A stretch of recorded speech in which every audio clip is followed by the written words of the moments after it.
39? No, it should be 40, shouldn't it? Yep. It's 40. We're recording. We are recording. Yes, we are. Good evening.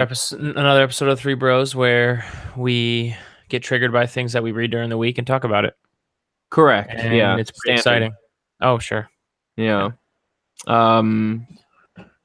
Still, Caleb's not here, but I believe he'll be joining us shortly. Right. So one of the things that triggered me was Trigger away.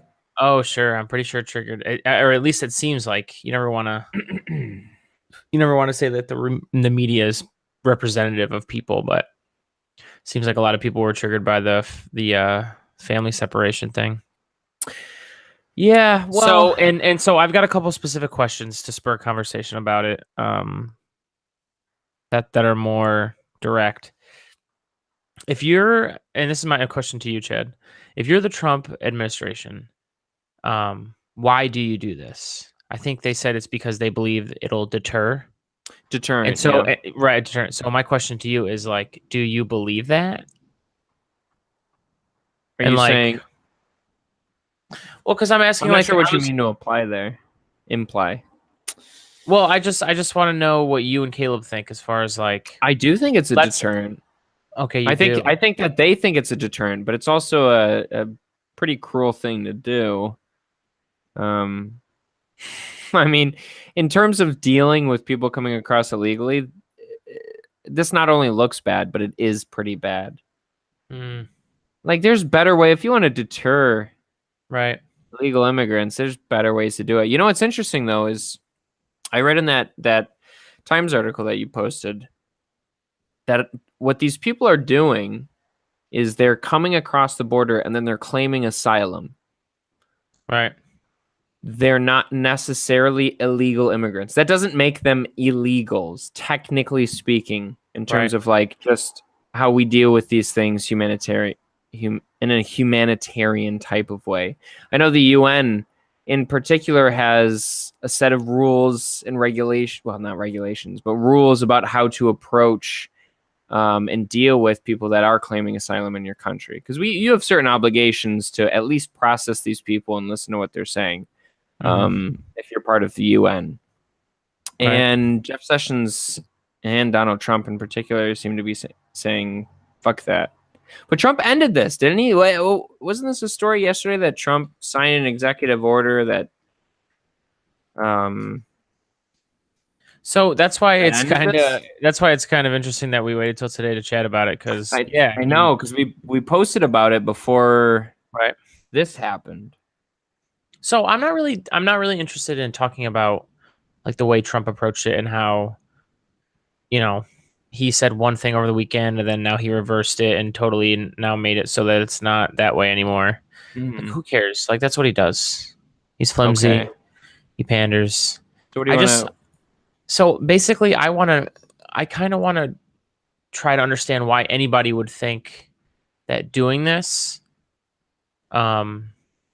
would actually like be a legitimate deterrent enough that like you could point to numbers of declining immigration rates because of it. And I'm pretty sure in the last few months I saw somewhere, I need to source myself, but I saw somewhere, yes, immigration rates fell immediately after Trump's election in 2017, but in the first few months of 2018 they were actually rising. So, and that's when they implemented this well, it wasn't publicized. Policy. People didn't know about it, I think. Yeah, but you don't think... Putting morals and ethics aside, I think it probably would be an effective deterrent. It probably would be.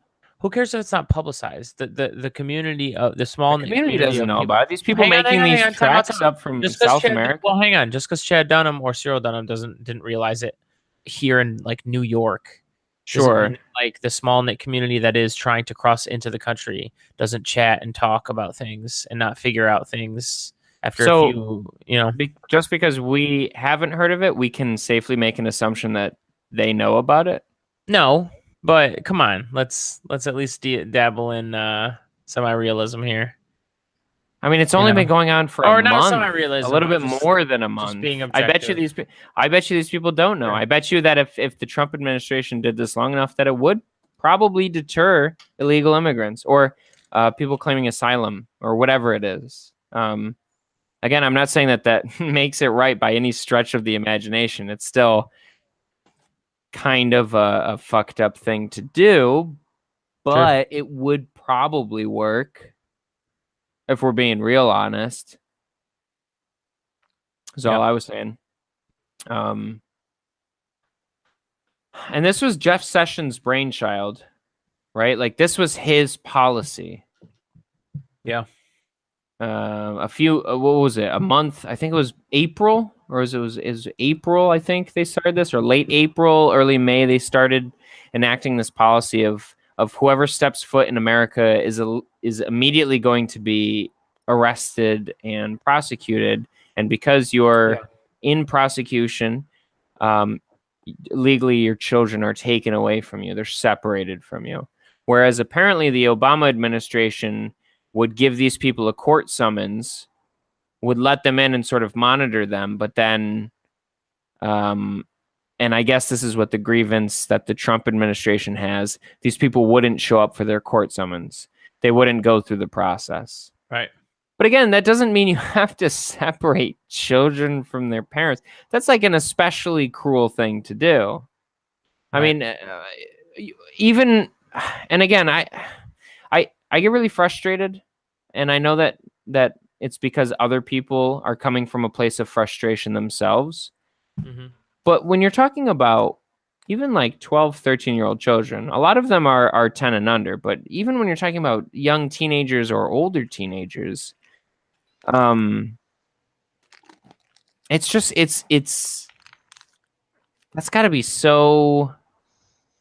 I mean, you just trekked through, God knows where you came from, either it be South America. Obviously, it's through Mexico, but that doesn't mean they're necessarily Mexicans, and then you show up finally and you get separated and processed and incarcerated. And now you're not with your parents anymore, and you don't know what's going on. You don't know when you're going to see them again.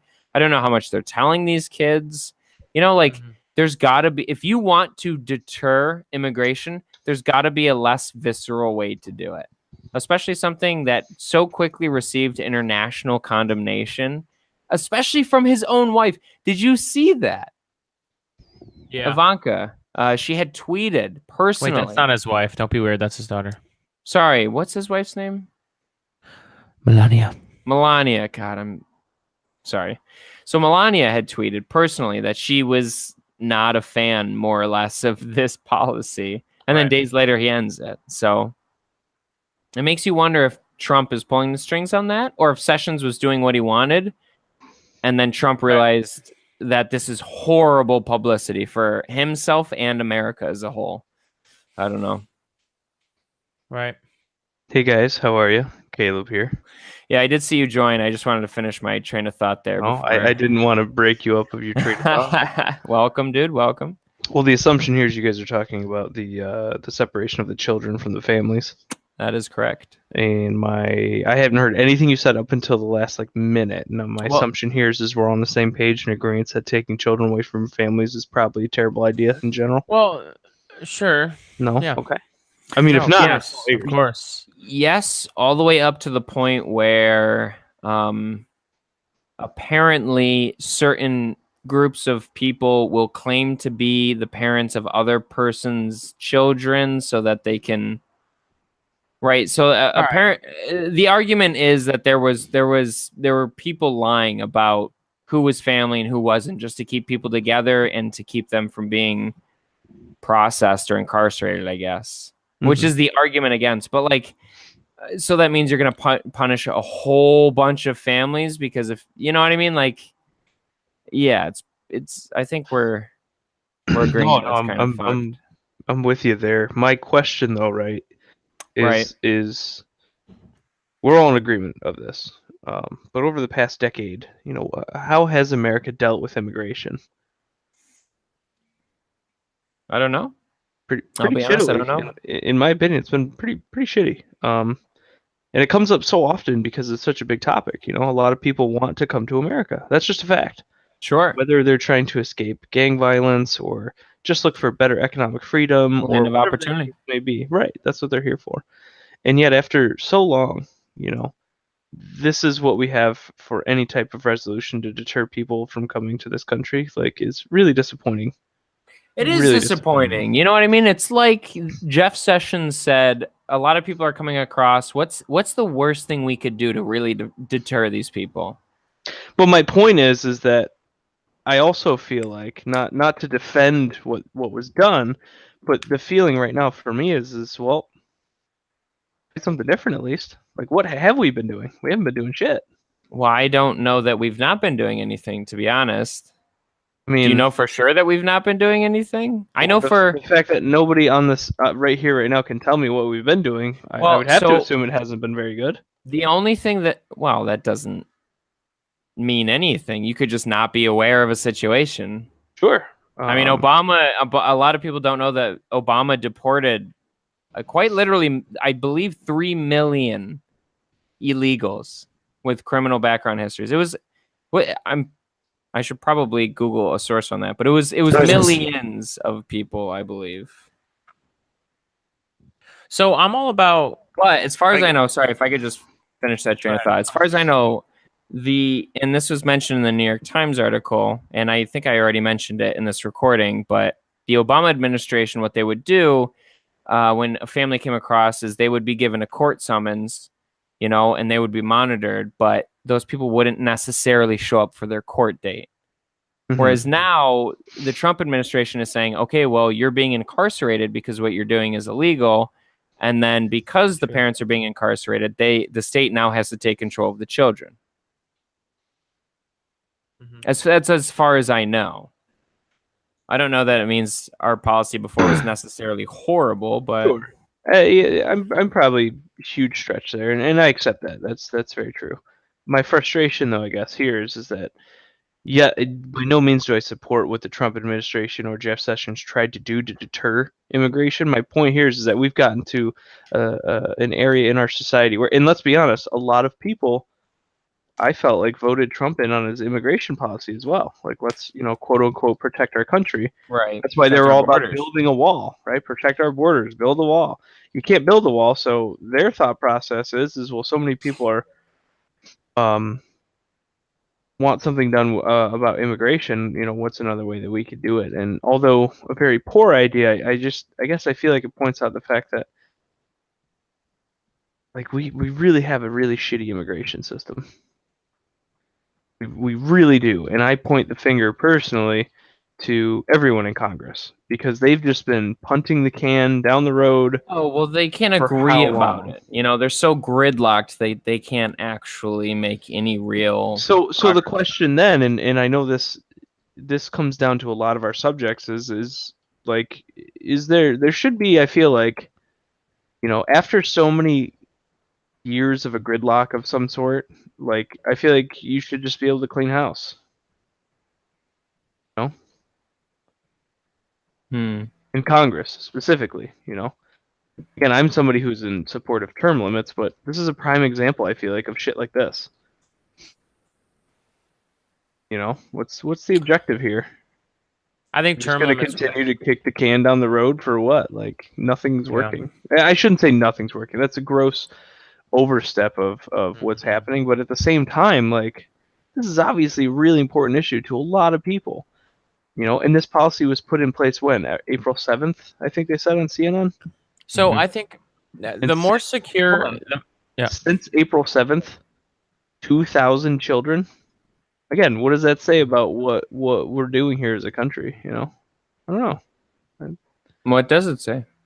It says that we have no idea what we're doing when it comes to immigration and trying to figure out, excuse me. To me, it says that we have no idea what the hell we're doing. And the frustration, I think, for most people is, I shouldn't say most people, for myself, is the feeling is, in general, all we're doing is just kicking the can down the road.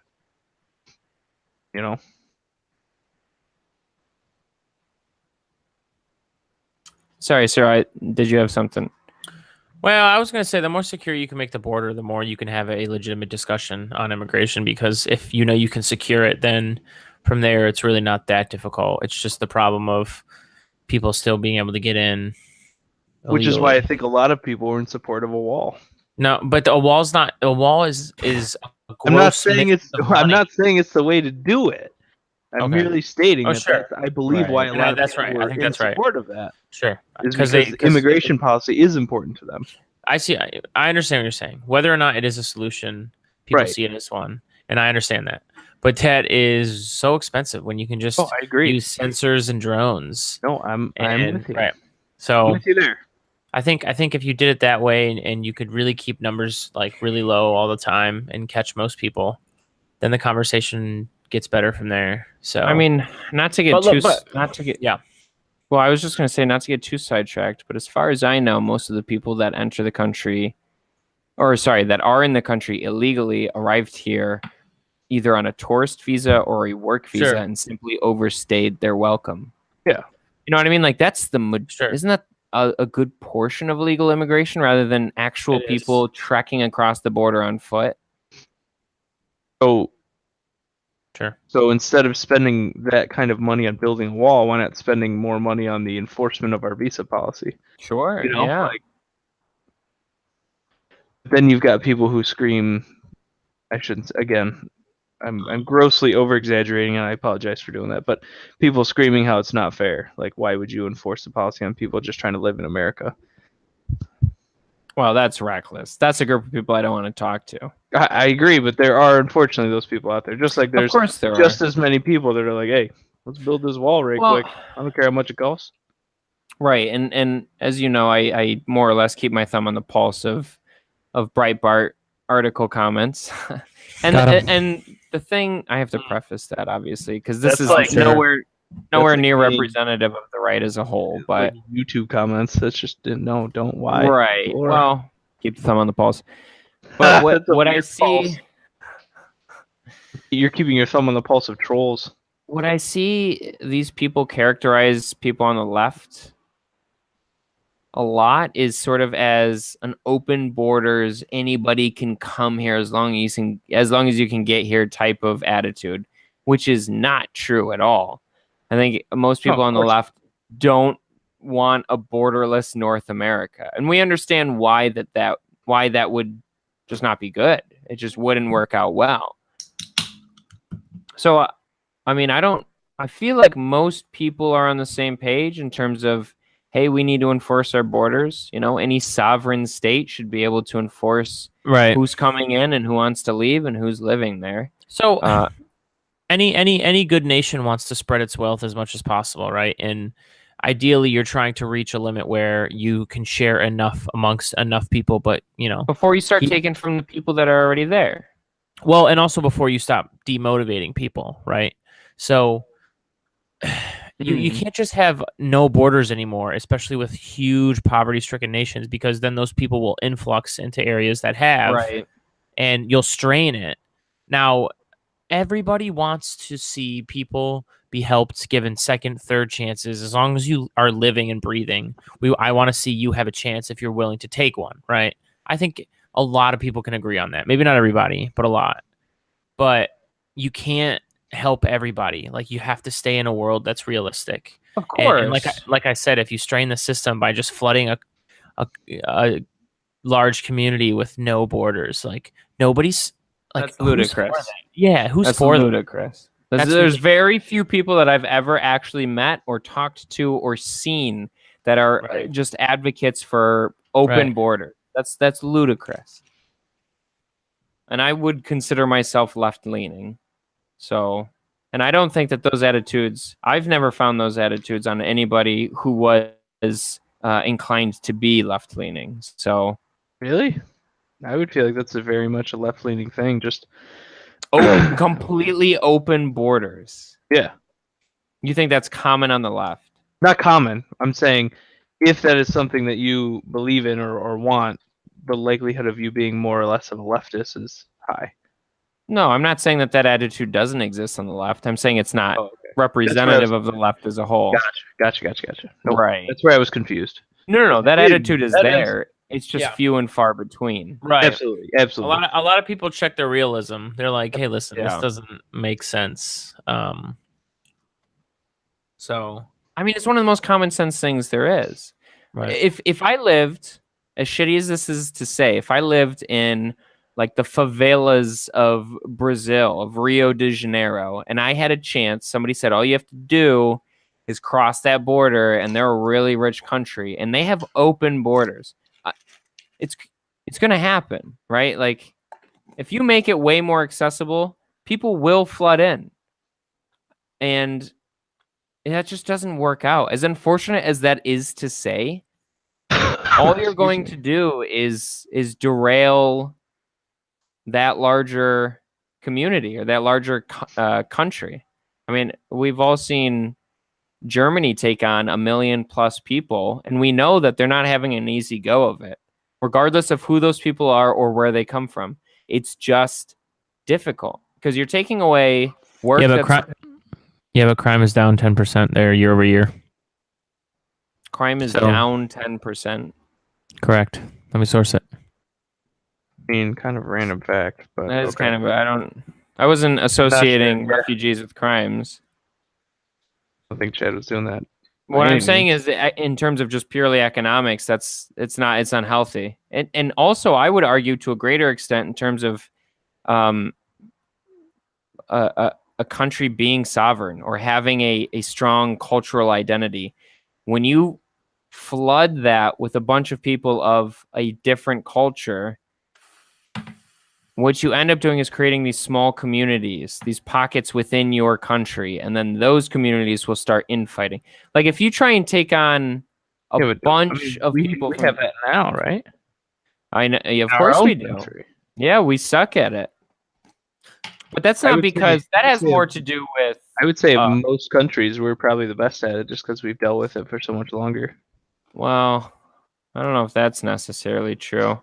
Hey, listen. We have a very hostile history in America. I think that's a better explanatory type of.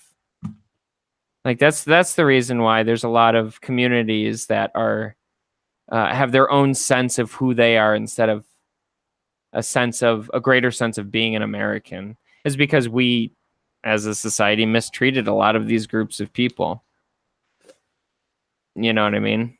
But what I'm trying to say is when you have a country like Germany, and then you just flood it with a whole bunch of people from a different culture, instead of integrating into that society, they're just going to become like this outlying monolithic type of community.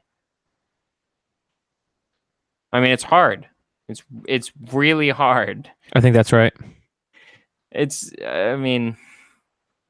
understand that it's hard, but do you think at some point it's inevitable? I mean, at some point it has to be. At some point, I hope like we're so technologically advanced that, you know, that a government is no longer needed. No, not even that a government is no longer needed, but no, that the poorest among us lives comfortably enough, like isn't hurting for food, isn't hurting for shelter, isn't hurting to. I don't know if we'll ever get there. The biggest one is even if the poorest among us isn't hurting to find an opportunity that if they worked hard, they can move up. Like mobility is important, you know. I feel like for large populations of people in society, if there's not a lot of mobility, then people easily get like depressed and more rebellious and upset, you know. Is it mobility that does that, or the restriction of actually being able to pursue interest? I mean, there's probably tons of variables, don't get me wrong. I feel like, right, we tend to equate that mobility. I mean, what does mobility give you? It gives you the opportunity to make more money, to make a better quote-unquote life for yourself, right? Right. When really, you know, at least in my opinion, it's not the mobility that we're interested in, but more so the freedom of having that comfortable life. Some people are very career-oriented, and that's what they love to do. Sure. And then there are other people that feel like they have to have a job so that they can, I don't know, bird watch, you know, whatever it is that makes them happy. You know, I think a lot of people just equate one for the other when I'm just not sure that that's necessarily what we are all pursuing. I'm sure that everybody should work if they're capable. That's what I'm sure of. So, can't disagree with you there. But at the same time, I feel like the habit that we typically have is equating, you know, the ability to have mobility to having Like that's what people really want. And I think that what people really want and why they pursue this mobility is so that they can is so that they can have that freedom to do what it is that they truly want. I mean, at the end of the day, do you want to be a banker? Like, is that really what gets you up in the morning? Is that really what, This podcast gets me up in the morning. No. For some people, that's what it is, right? In a perfect world, if you could live comfortably, just do this all day, just be able to read, consume media, and comment on it, like that would be super freaking cool. But you're right. We don't do that, right? What we do is you work at Lugia's, I work at the cable company, Cyril works at a bank, and we do that so that at 9 o'clock at night we can talk about whatever we talk about. True. But also, this is why it really matters who you work with. But also not true. Because I do enjoy where I work a lot, but it's because the people I work with are pretty awesome. So right, and that's a positive benefit, but correct. Ultimately, is your pursuit to be a banker? No. Probably not. Nope. Not to disparage those who really do want to do that. Sure. Just found a place to work that's awesome. That's all. Exactly. Because of the people, not the work. So I think hopefully the future entails the ability for all of us to be able to maybe contribute.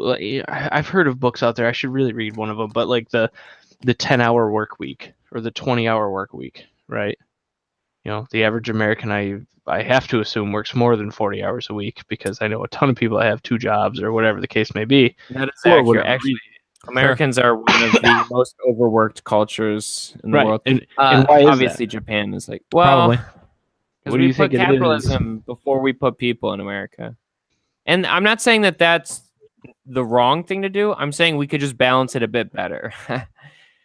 Right. I mean, and I think that's what people are trying to argue when you're talking about like a 20-hour work week. Right. Imagine if. Well, it's crazy. France has a 30-hour work week. I never knew that. That's full time. And they were fighting. I think they were fighting recently because it was going to be raised a bit or something was going to be changed and like literally riots in the street. It's crazy. Whereas Americans were just like, yeah, we work a lot. Most of us work 50 hours a week. I'm not happy, but God bless America. Am I right? Right. Well, I think, again, here in America, the competition here is to get more. Hey, you damn right. A lot of people forget why they want more. It's not because you want to keep up with the Joneses. It's not because you want more because you think that's what's going to make you happy and give you freedoms that you don't have currently. When to me, that's just not the case. Having a healthy work-life balance, because right now we're all in a situation where we, like I said, we have to work. But just because we have to work does not mean we can't pursue our hobbies and loves and interests outside of work. And that's what a lot of people miss. Lots of people miss that. They go home and they veg out watching YouTube or TV or movies or Netflix. And there are a select group of people who that is what they want to do. They love critiquing films. They love, whatever that is. But then there's a lot of us that just veg out because like, so fried from what I've had to do for 10 hours today that I don't have the mental capacity to do anything else. Right. Read a book? Are you kidding me? Those people aren't strong enough, and they should find their bootstraps and pull themselves up by it. Oh, yeah, I wholeheartedly agree about that. Wow. And if they want advice on that, don't ask Chad Dunham. That's correct, but irrelevant. I mean, there's a balance, right? And I understand that with me saying ridiculous shit like pull yourself up by your bootstraps, again, there's a balance, and obviously it's too easy to demonize and vilify those who we feel don't do that. And I shouldn't say we, right? I do that. I'm guilty of doing that because I'm the one that's like, hey, I work 50 hours a week, and on top of that, like I run at least 2 to 3 times a week, minimum 9 miles each run. And I got people at work telling me, how do you do that? I'll tell you how I do it. Get off your fucking ass and go do it. It doesn't have to be 9 miles. It can be 1 and you can walk, but you don't do it. Why don't you do it? Well, they don't want to if they're not doing it. They don't really want to, right? If you don't really want to, then stop bitching about it. Hey, why don't you yell? Caleb, why don't you run every day? 10 miles at least. Because I need a level of balance. Because you don't want it, clearly. I mean, you speak for yourself, but I'm very content with what I got going on right now. My balance is pizza every night and a heart attack when I'm 45. I mean, that's not really a balance, right? I mean, fair to say? I guess my I don't point know. is, I feel like you're trying to make a point here. it was I think Cyril you or should me? have the freedom to pursue whatever you want. My frustration is that people are not afforded the opportunity. Although I believe they can do it, a lot Is of that not people, part of their it's more freedom? difficult. Is It that is not part of their freedom? It's part of their freedom. But why is it? I There you mean, go. why as a human would you choose to just essentially be non-existent? Because life is tough. Yeah, Some life people is just tough. choose to float That through doesn't mean because you get to freaking chew on your Xanax all day and fucking disappear as a mental vacuum and just go to work. that's part of their freedom. It is, but it's Freedom means it's we a deal with the terrible. people who choose to run slower. I Okay, forgot to fill my prescription. But let's talk about that, right? Let's talk about how many people. Like it is an inordinate amount of people that have to do that. Society functions. On Xanax? Is that what we're saying now? Are you implying that everybody's on Xanax? Implying that there's a lot of people that don't need to be on Xanax. Would you also admit that that's a bit of an assumption? No. Then you're just wrong. Okay. How could you possibly know that? One out of every 7.5 people take Xanax. Come on. I mean, I feel like I don't have to be a scientist to know that that's fucking crazy. Why? I mean, I'm not saying your opinion's wrong. I'm asking you why. I don't really know how half a person takes a Xanax, but Well, I'm sure it has to do with statistics. Statistics are a little weird when you're counting people, but excuse me. Chad, what was that? Why do I feel that way? Yeah.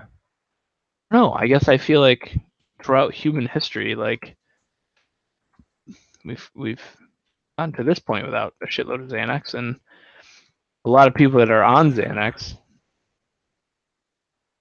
in my very humble opinion, and not in my completely biased opinion that I'm self-admitting, it's just unnecessary, and it's just a way to cope with the feeling of emptiness because a lot of people aren't doing things like pursuing their true hobbies or passions or whatever the case may be. Human history is rife with examples of chronic drug use. Yeah, absolutely. I mean, from the beginning that we found out we could smoke something, we've been doing it. That's fair.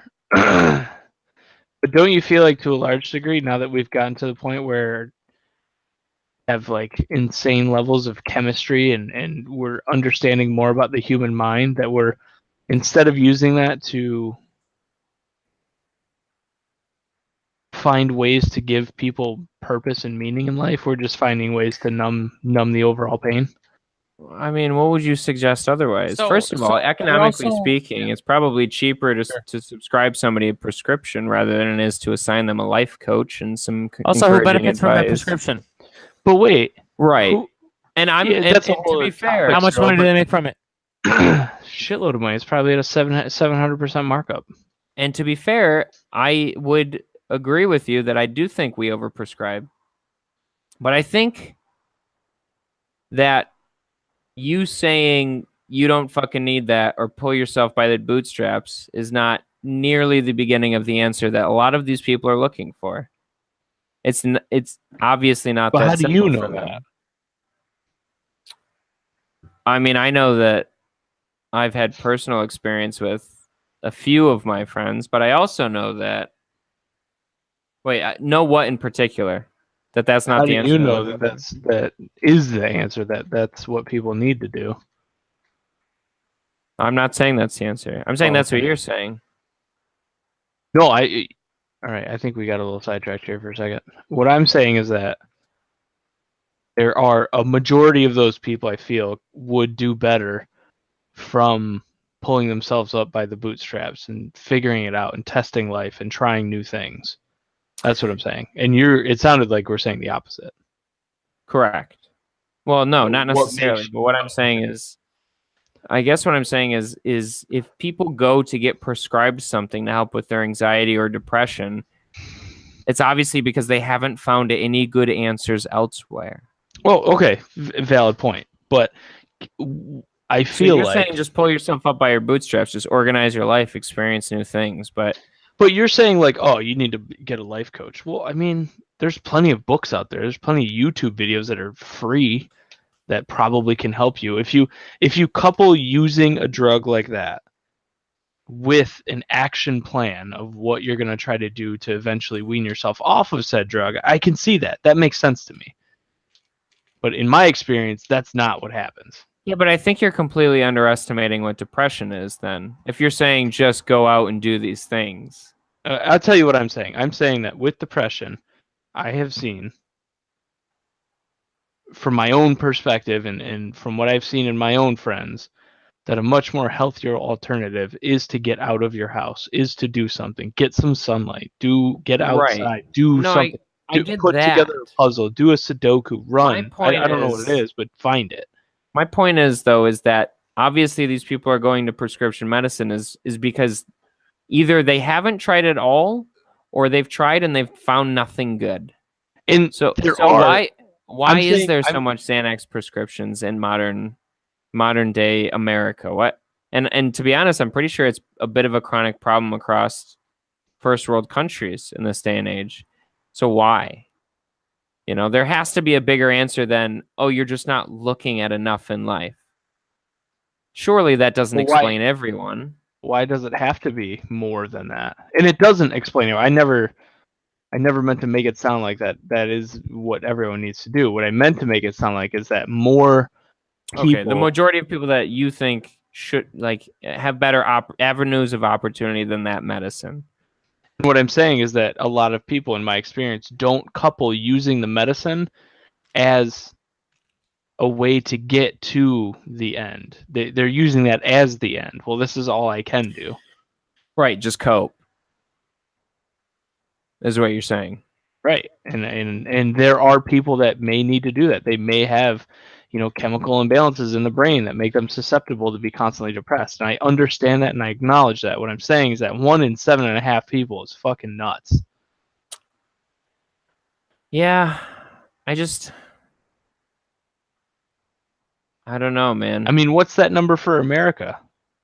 I'm pretty sure that is the American number. No, what I'm saying is, per population, per capita, we have 330 million people in our country. 1 in 7.5 is how many people? Yeah. Well, that's a shitload of people. That's 40 million, 50 million.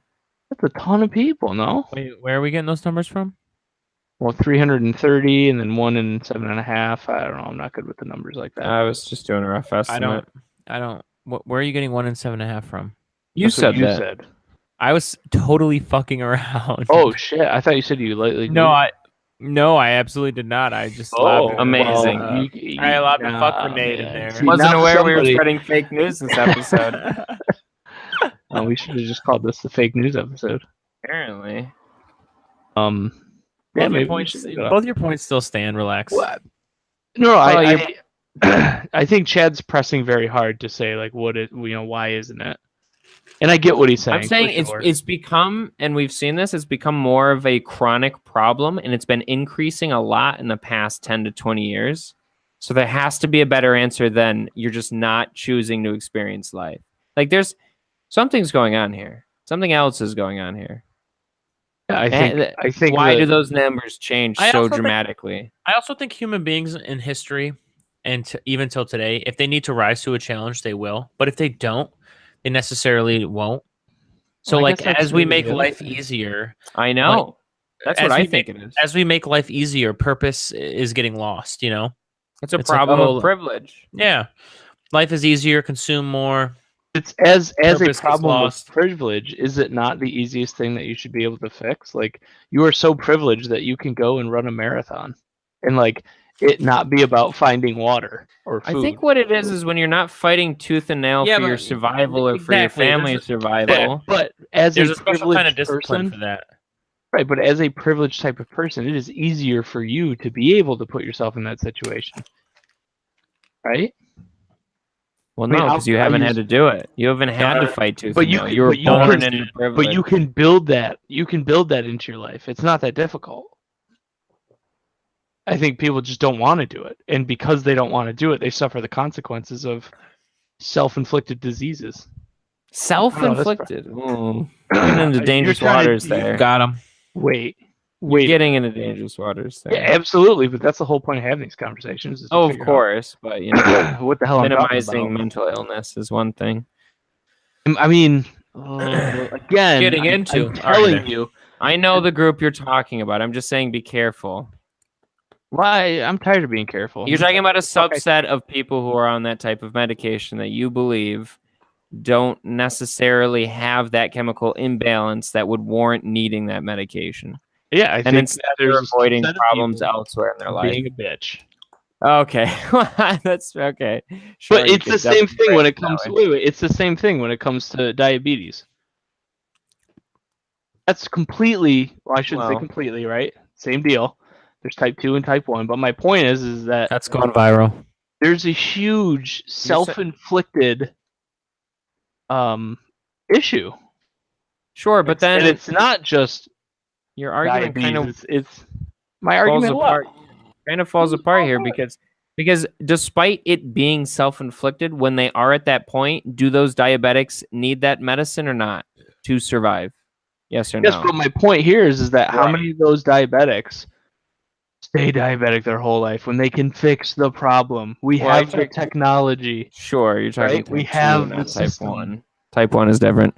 But I know that, and I'm equating I'm equating that to depression because there are absolutely people out there that do have a chemical imbalance, that do need to have this substance in order to function properly. And I sympathize with them. But do you not think that these self-inflicted wounds can lead to actual chemical imbalances? You're saying, well, this is an extension of modern life because a lot of people just don't feel validated or they don't feel fulfilled. But then if you're if you're in that rut for so long, do you think that maybe actual chemical imbalances can occur? It's certainly possible, but should I have the same level of sympathy for you when it's self-inflicted? Sure. I look at somebody with type 2 diabetes differently than I look at somebody with type 1 diabetes? But again, isn't this just a consequence of freedom? Yeah, but freedom isn't so that I guess you have a right to be a pile of shit. You do, but being a pile of shit, I also have the freedom to judge the fuck out of you and criticize the shit out of you, just like you do. Of course you do, but shouldn't we be doing that for our fellow man and saying, "Hey, you live like a piece of shit"? Surely there's a bit more tactful way to go about that. Maybe there's not. Maybe we've spent so much time not being tactful, or being tactful that the point hasn't been made. It hasn't been. People aren't hearing it. They're not understanding it. Again, I feel like that's not how depression works. Depression is literally, as far as I understand, you are sort of incapable of any sort of self-motivation. You're just drained of it. And you feel chronically sad, I suppose, or just depressed, which, right, hence the name. I know, obviously a personal anecdote, but a friend of mine who I should say claims to suffer from, because I don't think he's been clinically diagnosed. But as far as I understand, there are days where you physically just cannot pull yourself out of bed. But why is it? That's a struggle. That's a problem to even stand up. But if you know that, and I'm going to go way out on the deep end on a complete and total extreme, because this is the point that both you and Cyril have actually said, and that is when you have that privileged life, like there's no need for you to compete for your survival. Well, if you know that, maybe it's worth putting yourself in a situation where you do have to compete. I guarantee you, if there's a lion next to you, you're not going to sit there and feel bad for yourself. That survival instinct kicks in and you are moving. But that's the thing. We're never threatened. We don't feel threatened. So why not put yourself in a situation to be threatened? Because why would I do that? That's difficult. Because I'm obviously not working well. You're talking about privileged people. People who don't have to worry about their next meal. Why do you think, let me ask you this. Why do you think over the past decade and a half plus, more and more people are running marathons? And why do you think that More of that people in the world. You think so? You think it's exclusive to that? I don't know. You got to show me numbers, I guess. Are more people running marathons? Yes. Okay. So in the last 10 Carry years, I'll cite. No, you don't have to cite it. I'll believe you. Well, no, I'll cite like- something a bit more specific. You don't Ultra have marathon to. running. Your argument. I just lost respect for Chad. Ultra marathon running. You don't have to cite that. I'll believe you. Oh my God! I'm saying I want to hear the argument he's about to make based on that assumption. I'm going to assume he's not lying. Ultra marathon running Roger. in the past, again, decade has increased from like 100 people in America that would run a 100-mile race to over 20,000. And that We're talking number about marathons. is growing. Well, I'm using something that I specifically know about, so that I, cite your sources, type of deal. But my point is why? No Why problem. would somebody who's in a place of privilege purposely run 100+ miles? What are they trying to prove? That's stupid. I can sit on my Trying to fucking find couch and purpose. watch TV. What? Right? You're intentionally putting yourself in a situation that is shitty to see what you're made of. Right? Sure. It's not survival. But you don't it's- have to. Well, no, but at the same time, how That's many the people might problem. be able to benefit from it? Oh, No, okay. I of see what you're course. saying. I'm I see not what you're arguing saying. against Gotcha. that. The problem No, is no, there no. is no fire under somebody's ass. So now somebody has to wake up in the morning. Everything's provided for them, so they're not even concerned about that. And they have to come up with their own motivation. They have to come up with their own challenge or their own. A lot of people just don't even. They just like to be complacent consumers. And then And they're allowed to be. They're not free to happy be. to the back of their brain. They're allowed A lot to of be. people aren't happy with that. There are plenty of people who are happy with that sedentary lifestyle, and that's perfectly fine. But there's a lot of people who consume media just because there's things that they don't want to face, or there's things that they don't want to do, or they don't want to go out and try and challenge themselves in the world. They would rather just consume. So I don't know. It's how do you motivate people, but ask them to do it of their own volition? Well, for the first step is realizing and understanding what you're doing to yourself, right? Like it's like AA, right? You got to acknowledge that you have a problem, Okay. right? That would be step one. Right. Step two is saying, okay, of everything that I have the option to do, knowing that I'm probably going to do none of it, what's the closest thing that might pique my interest that I possibly might kind of play with a little bit? Is it, is it yoga? Is it running? Is it Sudoku puzzles? I don't know what the fuck it is. Going What back is to it that school. might, huh? Going back to school to be a depression counselor. Thanks for ruining it. What a nugget of wisdom. No problem. But you understand that when somebody's hand isn't forced and then you give them the option of, hey, you could do anything, they go, well, I don't know, so I choose to do nothing. So what does that tell us then about the future, right? If we get to the point Well, where what does that tell us about the human psyche when it's gonna not be like The threatened? Giver. You think it's gonna be like The Giver? I think so. Yeah, maybe not as like controlled, but You're gonna have to remind me a bit about the gift. So there was like what, some sheltered It's type like- of knowledge that was passed on that was kept from everybody else, or well, They got that to the part point of it where was trash. But like it was like oh, a self-sufficient neighborhood where everybody Everyone was was assigned a living purpose. comfortable. Well, everybody lived comfortably and took their fair share and I don't know. I don't want to say it wasn't like communism, but it was sounds like a commune. Is what it sounds Yeah, like. Yeah. it was a commune. something like that. Yeah, something like that. It was. Sure. But I guess I don't know. Maybe I don't know. Maybe. But I that's not a give- free society if you're assigned a function. No, and the whole point there is that they end up not being a free society. but- Right. And you could possibly argue that we don't really live in a free society in this day and age, because a lot of people end up just going to where they can make money rather than going to where they appreciate doing work. You know what I mean? Mhm. But we live under the guise of a free society, and I think that's better than anything else we've ever had. But again, that's the problem. Like, unfortunately, when humans don't have a fire under their ass and they don't have to worry about where their next meal is coming from, it's Sure. easy to just complacently exist. Well, I think what I see more and more. I'm not saying people are happy with it, but it's a choice that a lot of people make. Because it's easy to make that choice. I think a lot of people, what they mess up is their perception of what they have control over. I'd agree with that. Right? Like a lot of people are like, well, no, I have to work, I have to do this, I have to do that because I have to do for whatever reasons, et cetera, et cetera. I mean, I could tell you for the longest time, I was like, I don't got time to fucking run. Are you shitting me? I'm tired as hell when I get from work. Yeah. But it's that perception of that perception of being trapped. Of control, right? I don't have control. I have lost control. And since and I'm not going to go out of my way to ruin what little control I have. Right. Which is, well, I'll just enjoy the vices. Right. Tomorrow's another day. Yeah. For me, what makes me scared is what you were saying a second ago, Chad. And you were, what did I say? Oh, what does that say about us as humans? And you said, well, maybe we're just pieces of shit or something to that effect. Oh, sure. I didn't say. You said what? I didn't say that. What? Well, that was the implication there.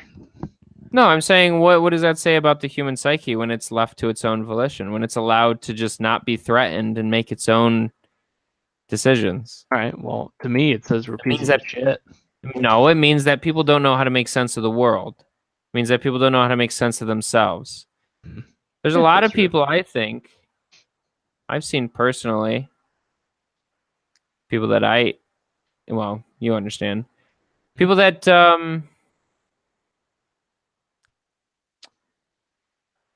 I don't know, they just can't make sense of themselves, so they don't even know where to begin, so they bury themselves in. If that makes sense.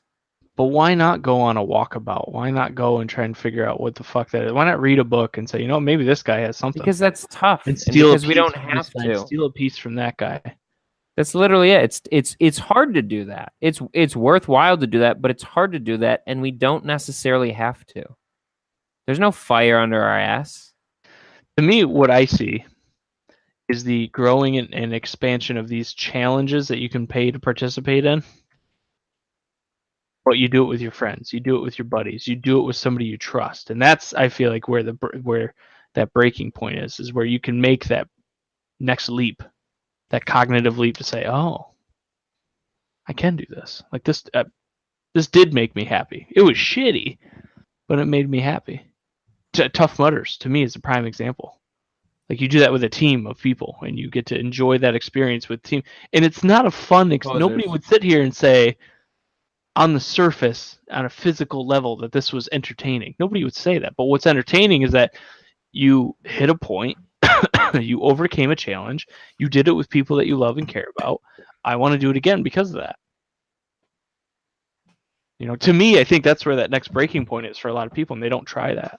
But again, you don't have to. I mean, the lack of a choice is still a choice, and a lot of people make it. Yeah, that's true. You don't have to. And again, this comes back to, we live in a free society. You're allowed to not make choices.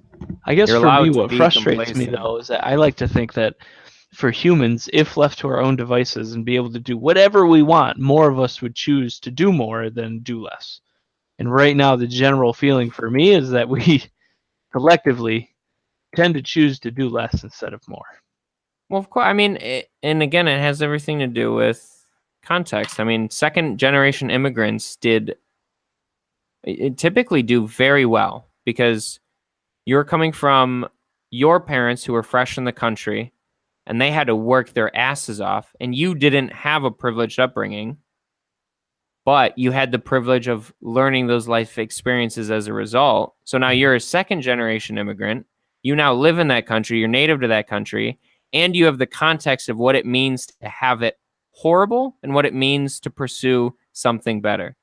Mm-hmm. And it's interesting because we're now into like fourth and fifth generation immigrants in America, a lot of us, and we're just so far down the line benefiting from the hard work that came before us, and we just don't have to. We're not forced to put in that hard work. So a lot of us choose not to, as unfortunate as that is. I don't know. How do you fix that without restricting people's freedom? On that sad note, we're gonna end it because it's 10:04. It is, yeah. I was gonna mention I didn't know if we wanted to go through Paul Manafort real quick, but no, we're doing the end.